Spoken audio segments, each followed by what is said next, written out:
Prezado aluno da pedagogia, passamos a apresentar para vocês a sociologia de Max Weber, o terceiro grande pensador, sociólogo importante para a construção da sociologia clássica.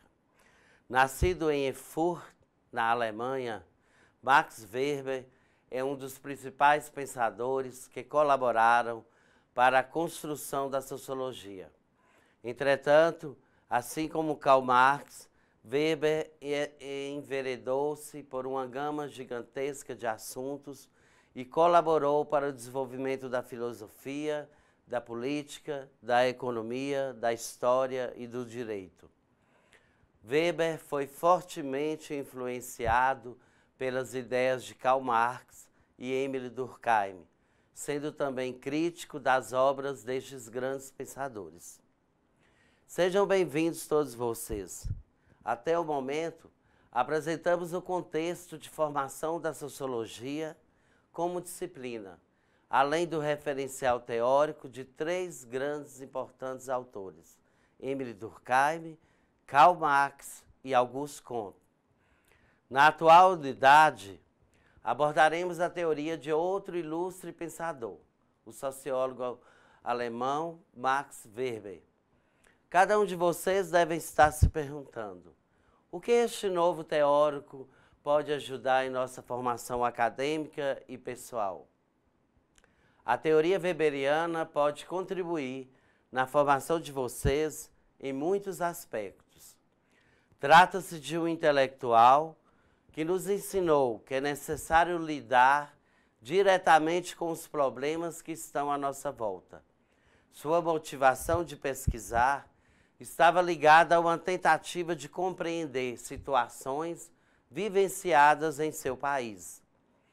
O fato de procurar respostas para os problemas de sua realidade não tirou de Weber o rigor nas suas investigações científicas. Como poucos intelectuais, ele conseguiu separar o cientista e o político que havia dentro dele. A posição weberiana nos interessa, sobretudo, porque ela se diferencia dos dois primeiros clássicos da sociologia apresentados até aqui nesta disciplina.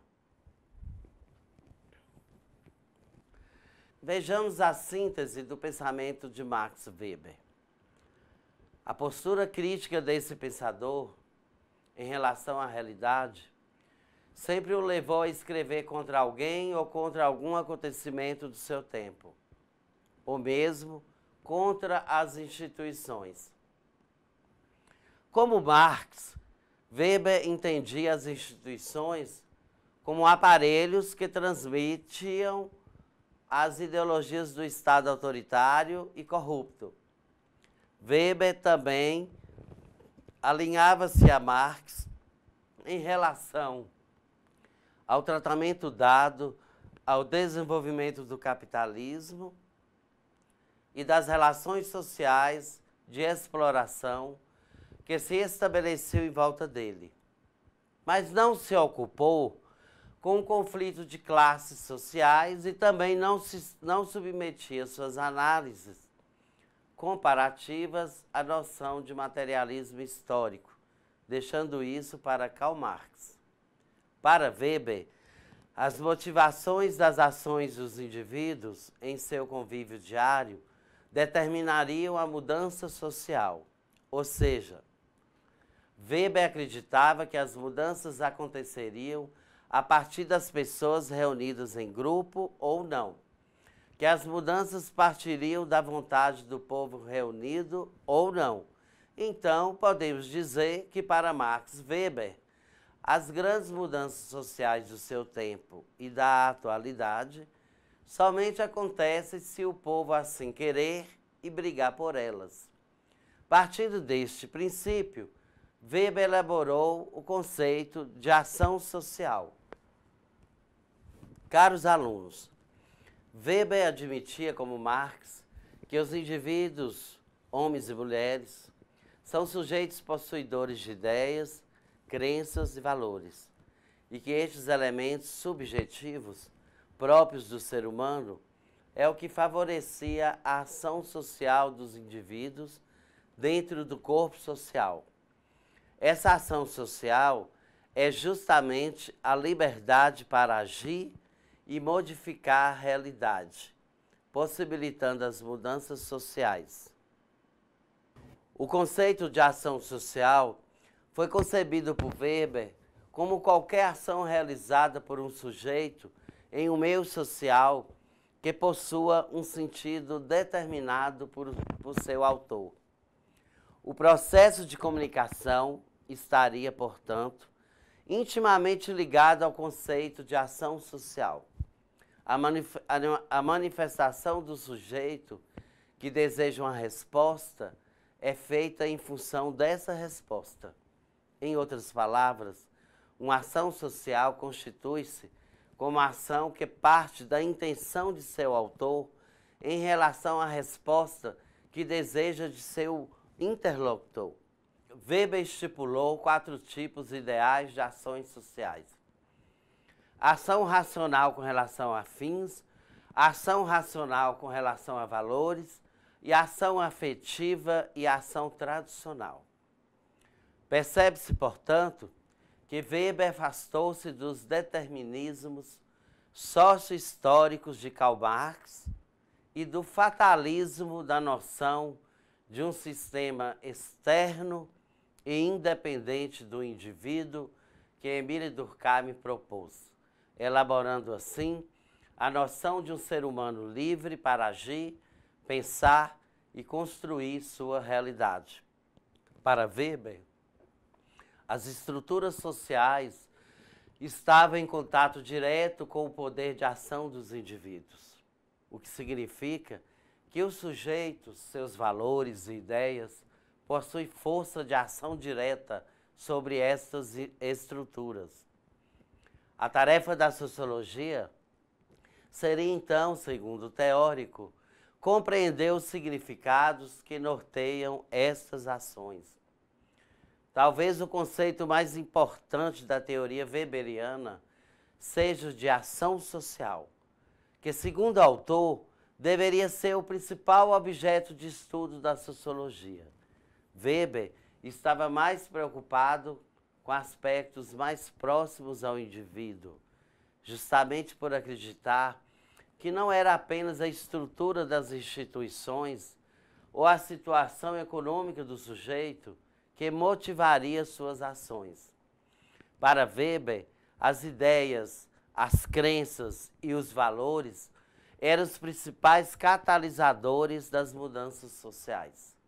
Ele acreditava ainda que os indivíduos dispunham de liberdade para agir e modificar a sua realidade, fato que vai ao encontro da teoria marxista.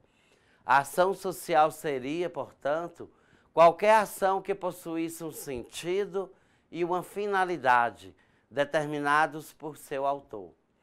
Vejam só a essência do pensamento weberiano para se referir à formação política e à transformação da sociedade. Percebam os slides e façam uma reflexão. Para este pensador, o sujeito comum, que se intitula neutro, estufa o peito dizendo odiar as questões políticas e por isso delas não participam, é porque já escolheu apoiar os mais fortes, a classe dominante, ou seja, os capitalistas e o governo como opção.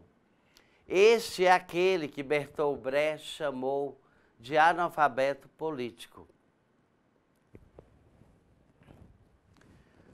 Max Weber nos encoraja, como sujeitos históricos, a participar das grandes mudanças sociais, a participar dos processos políticos.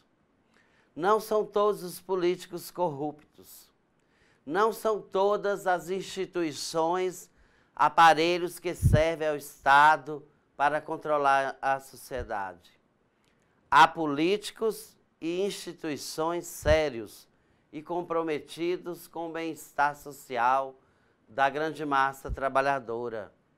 A teoria weberiana, meus caros amigos, nos convida mais uma vez a não ter medo de ser feliz.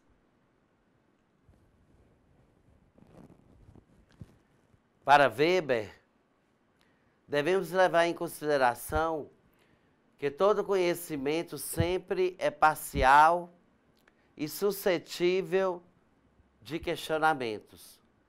Ele nos convida aqui a desconfiar de toda verdade, de toda ideologia, para ficarmos espertos, para não cairmos na emboscada do poder do Estado, na lábia de políticos corruptos e mentirosos. Para ele, toda realização científica suscita novas perguntas, solicita para ser ultrapassada e superada. Quem deseja servir a ciência tem de resignar-se a tal fato. Não há meias verdades e nem verdades absolutas. A ciência tem esse poder de investigar para suplantar verdades nem verdadeiras assim. A objetividade do conhecimento científico é garantida quando há separação entre juízo de fato e juízo de valor. Mas como é possível diferenciar esses dois tipos de julgamento? Prestem bastante atenção na diferença entre juízo de fato e juízo de valor. Se eu digo, a Universidade Aberta do Brasil é uma universidade do Estado brasileiro, estou fazendo uma constatação, realizando um julgamento de fato. Se no momento posterior eu qualifico minha afirmação, ou seja, a UAB é a melhor universidade do Brasil, estou fazendo um julgamento de valor. Vejam só outro exemplo. Caso você seja questionado sobre sua opinião pessoal sobre carros cada vez mais velozes, você poderá responder que acredita que carros cada vez mais velozes para você representam um progresso na indústria automobilística. Já outro colega seu poderá entender que carros cada vez mais velozes representam apenas uma mudança, por entender que representaria mais mortes e violência no trânsito. Vivemos todos os dias de nossas vidas emitindo juízos de fato ou de valor à realidade social e política do Brasil. Vejamos que a atitude do cientista é essencial para se atingir a objetividade. Seu compromisso deve ser sempre como referência. Proposições baseadas em fatos reais, aqueles que estão próximos de ti. Prezados alunos, futuros pedagogos, Max Weber acredita que as ciências humanas lidam com o fenômeno do valor. Só buscaremos compreender e analisar os elementos da realidade que tenham algum sentido para nós a partir dos nossos valores.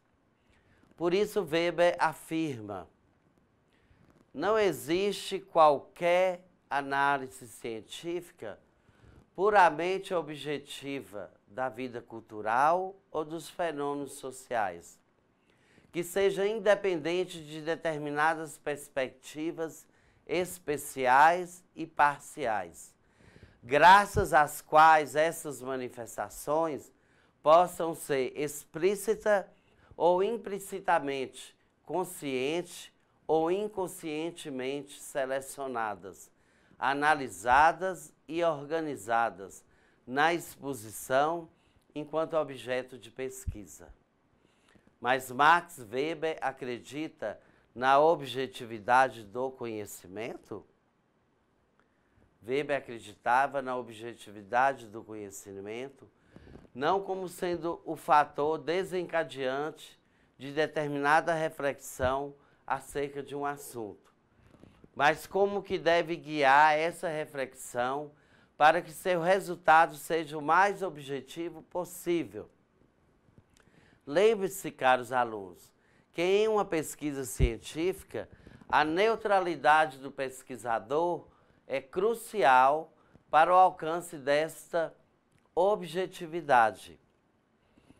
Nesta direção, um conhecimento a ser produzido deve ser validado por operações lógicas ou por dados empíricos pautados em um pensamento racional, afastado das vontades e ambições daquele que deseja produzir este determinado conhecimento.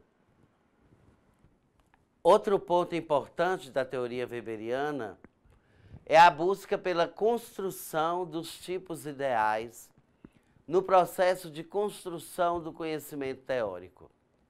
O estabelecimento de tipos ideais não busca construir tipologias fixas, nem mesmo buscar classificar de maneira inflexível o objeto em questão. Eles servem como parâmetro de observação. Um boneco com características delineadas que servem apenas como ponto de comparação entre o observado e sua obra teórica. Trata-se de modelos conceituais que nem sempre ou quase nunca existem. Vejam só como Max Weber criou um significado para o tipo ideal. O tipo ideal trata-se de uma ferramenta de análise do objeto pesquisado. É uma construção teórica, um modelo abstrato, utilizado como padrão de comparação. Permite-nos observar certos aspectos do mundo real de forma mais clara. O tipo ideal não precisa se adequar exatamente à realidade, já que o objetivo do tipo ideal é ressaltar aspectos comparativos, a partir dos quais fazemos observações e criamos hipóteses, teorias sobre a realidade analisada. Vamos ajudá-la a entender melhor. Se você, como professor, pretende fazer um estudo sobre os bons alunos, para além de ter como dados dessa pesquisa um número considerável de alunos bons, você, como pesquisador, possui de forma subjetiva o que é para você o bom aluno. Essa construção mental do que seria para você o bom aluno é o tipo ideal que você criou para facilitar as análises da sua pesquisa, na busca de resultados bastante objetivos. Weber ainda faz referência a um fenômeno de grande importância do mundo moderno e que está relacionado com as mudanças estruturais, culturais e sociais que as sociedades modernas passaram no decorrer do tempo. A racionalização do mundo social. Esse fenômeno refere-se a mudanças profundas, como a gradual construção do capitalismo e a monstruosa explosão do crescimento dos meios urbanos, que se tornaram as bases da reordenação das organizações tradicionais que predominavam até então. A obra de Weber é incrivelmente diversa e amplamente divulgada, utilizada em esforços de compreensão dos fenômenos sociais contemporâneos. A sociologia weberiana influenciou e ainda influencia grandes teóricos que enxergam na visão de Weber uma ferramenta para desvendar os mistérios das relações humanas. A ação social é um conceito que Weber estabelece para as sociedades humanas e essa ação só existe quando o indivíduo estabelece uma comunicação com outros indivíduos. Tomemos o ato de escrever como exemplo. Escrever uma carta certamente é uma ação social, pois ao fazê-lo, o agente tem esperança que a carta vai ser lida por alguém. Sua ação só terá significado enquanto envolver outra pessoa. No entanto, escrever uma poesia, na medida em que ela envolve apenas a satisfação ou a expressão das sensações do poeta, não é uma ação social. Na visão de Weber, a função do sociólogo é compreender o sentido das ações sociais e fazê-lo é encontrar os nexos causais que as determinam. Assim, caro aluno, o objeto da sociologia é uma realidade infinita e para analisá-la é preciso construir tipos ideais que não existem de fato. A ação racional com relação a fins refere-se às ações tomadas com um fim específico em mente.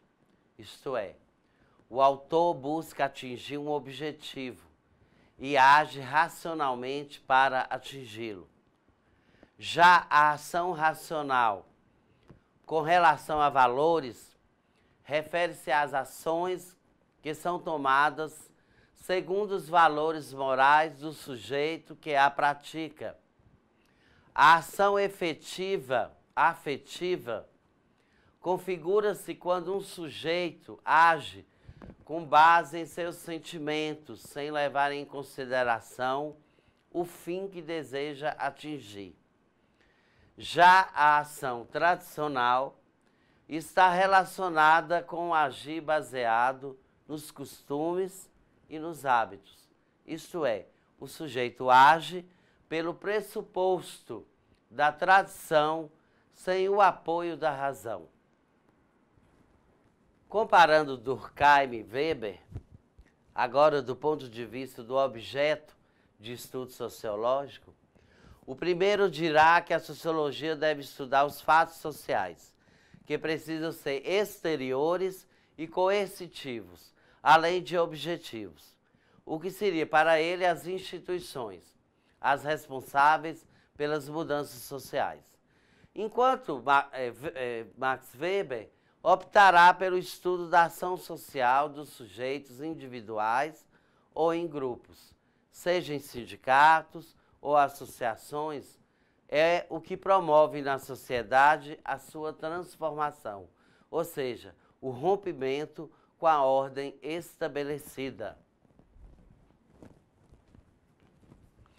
Para Max Weber, as relações sociais compõem um conjunto de ações sociais entre seus atores, sendo essencial na estrutura da sociedade, as quais mantêm a interação dos grupos sociais.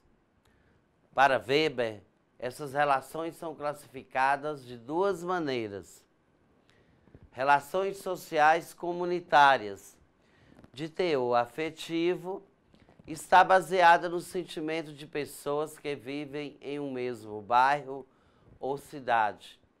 Também pode ser aquele grupo de pessoas que frequentam o mesmo grupo da igreja, da escola ou de outros agrupamentos. A vontade da mudança social é natural e existe na relação com os outros, na direção que juntos somos mais fortes. Por isso, podemos mudar a realidade. Ele também defende outro tipo de relações sociais, as associativas, de teor objetivo. Está baseada na razão e na união de interesses. Como exemplo, podemos citar os objetivos a serem alcançados por um sindicato ou associações. O sentimento pela mudança é coletiva e representa a vontade soberana de um grupo bem maior do que os laços afetivos das relações sociais comunitárias. Prezados alunos, parece que de um dado momento para o outro, muitas informações chegaram até vocês. Vocês precisam se reorganizarem para estudar. Vocês precisam formar grupos de estudos e não se dá para estudar à distância, com todos os recursos que a tecnologia nos oferece, sem se predispor a ler. A leitura vai ser a grande chave que vai lhe possibilitar as aprendizagens. Estarei à disposição para tirar suas dúvidas através do ambiente virtual.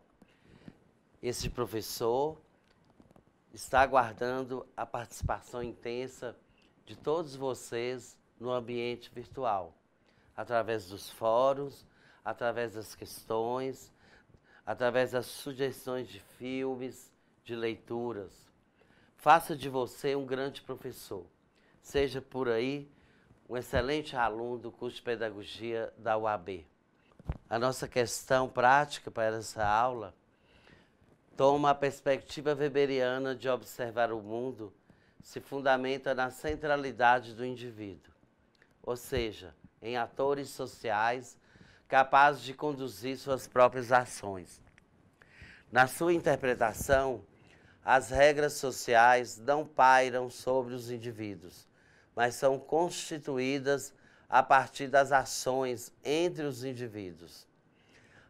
A teoria weberiana, como Marx, acredita na transformação das sociedades e dos sistemas políticos a partir da união das forças individuais e coletivas da sociedade. Talvez como Karl Marx, Max Weber diria também, trabalhadores de todo o mundo univos.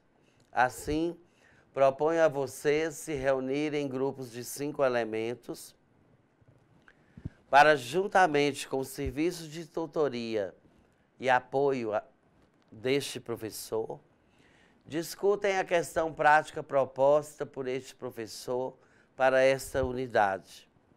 Bom trabalho. Pois bem, estamos terminando a nossa aula de hoje e passo para vocês nesse momento uma proposta, não é, de chave de correção para que possam contribuir para a discussão de vocês aí, que podem durar até mais tempo.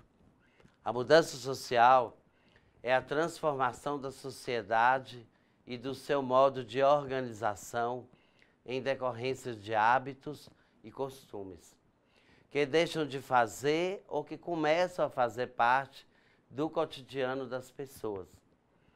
Para Weber, as grandes mudanças sociais que o mundo sofreu foi resultado das ações dos indivíduos, que junto com outros indivíduos promovem as mudanças necessárias ao bem de todos.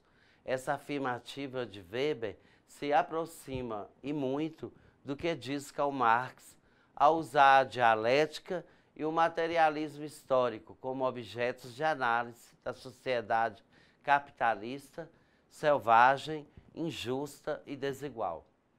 Para Weber, como qualquer mudança, há uma série de consequências benéficas e outras menos benéficas para a sociedade. A mudança, muitas vezes tida como um sinônimo de progresso, pode, por outras vezes, ir ao encontro da perda de valores. Somente os indivíduos conscientes, não alienados, negando ser objetos da ideologia burguesa, juntos podem produzir mudanças. Somente aqueles que se negam a crerem na positividade da ordem e do progresso e lutam pelo seu fim, é que estão aptos a participarem do clamor pelas mudanças sociais que tanto o Brasil precisa. Estamos, neste momento, encerrando o nosso 4º e último encontro por videoaula. Eu recomendo a todos vocês que se inquietem com a ciência da sociedade e busquem assistir aos filmes propostos no caderno didático, bem como todas as recomendações que lá se encontram. Aproveitem a oportunidade, leiam, estudem, façam valer tantos esforços dispensados para cursarem este curso. E lembrem-se, foram muitos que não conseguiram estar entre os escolhidos. O estudo da sociologia fará de você uma pessoa humana mais sábia, esperta, longe de ser fantoche, manipulado pelo Estado ou por qualquer outra forma de poder. Grande abraço. Valeu. Por aqui continuo à disposição de todos vocês.